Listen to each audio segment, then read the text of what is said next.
Good morning.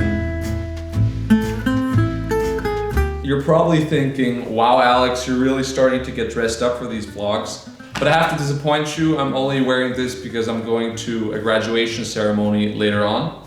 But in the meantime, and I mean for the next 4 hours, I'm going to work.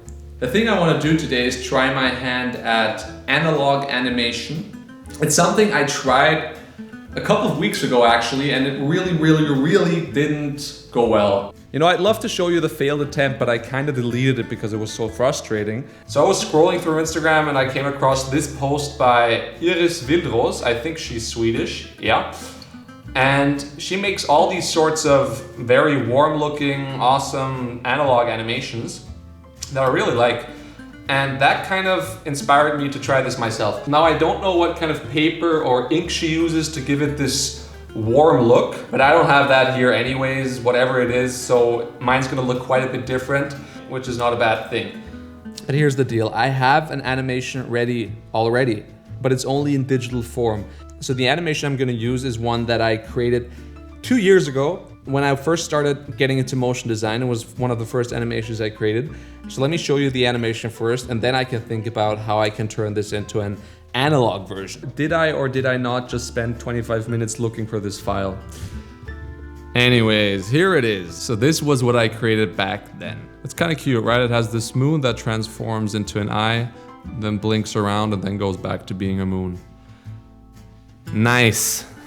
Okay, now the way this works is I have to divide the animation up into frames and then draw each frame out by hand, and then I can scan them back in and create another animation.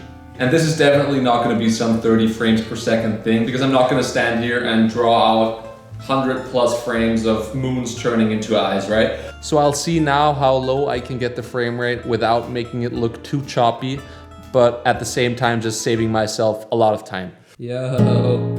I'm now realizing that this is going to be a lot more work than I had planned, because the lowest I could get the frame rate to without losing all form of the animation was 30 frames.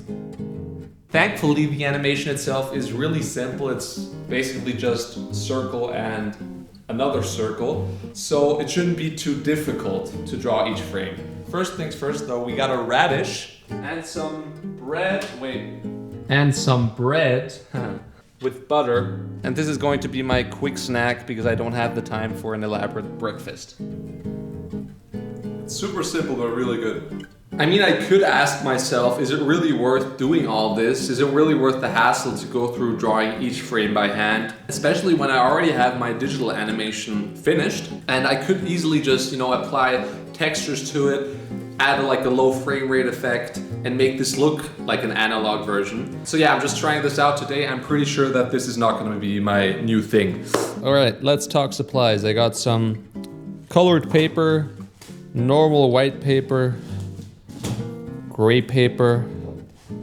Then I have these two blue markers or just regular pens, some pencils, and a whole assortment of random stuff. Markers, I don't even know what this thing is called in English. Sticker. And I also printed out each frame in this smaller format so I can take this as a reference for my drawings. I did the same thing for the transparent paper as well. I'm ready to go. I think I'll start off with this gray paper here. Every time I start filming, it starts raining. This is not a joke. I mean, here's the proof. Like the third time in a row. Can you even see it? I don't know. That's some great air though. I prefer this over the pollen infected air that makes me sneeze. I realized that this is kind of difficult to do because I need this thing to have a common center point so the animation actually makes sense. I mean, I can try to line it up afterwards, which I may end up doing, but the scale has to be roughly the same. So I'll have to switch up my method somehow. Yeah, okay, let's just... Shit. What? This is...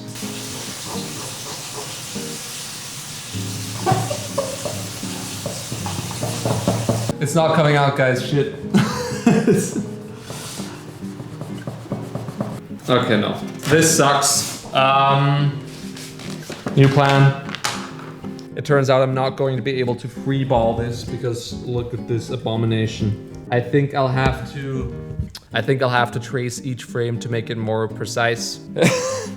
This is even worse than my first attempt, I gotta be honest. All right, a warm welcome back to a designer's best friend, the tracing paper.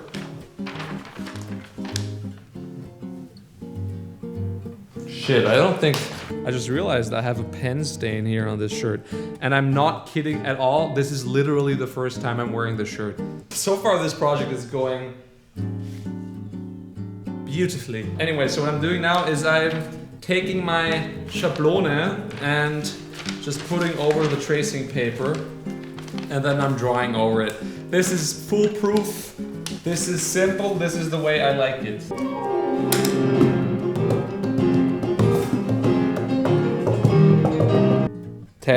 9 frames done, 21 to go. Okay. So I tried to go for a bit of more of a rough style here with no harsh edges. I'm not sure how it's gonna look when I have it stitched together, but let's just continue working on this.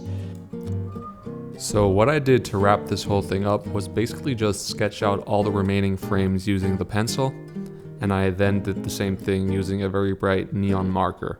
I of course had to scan all of these frames back in, then chop them up and assort the frame-by-frame animation in Adobe Photoshop.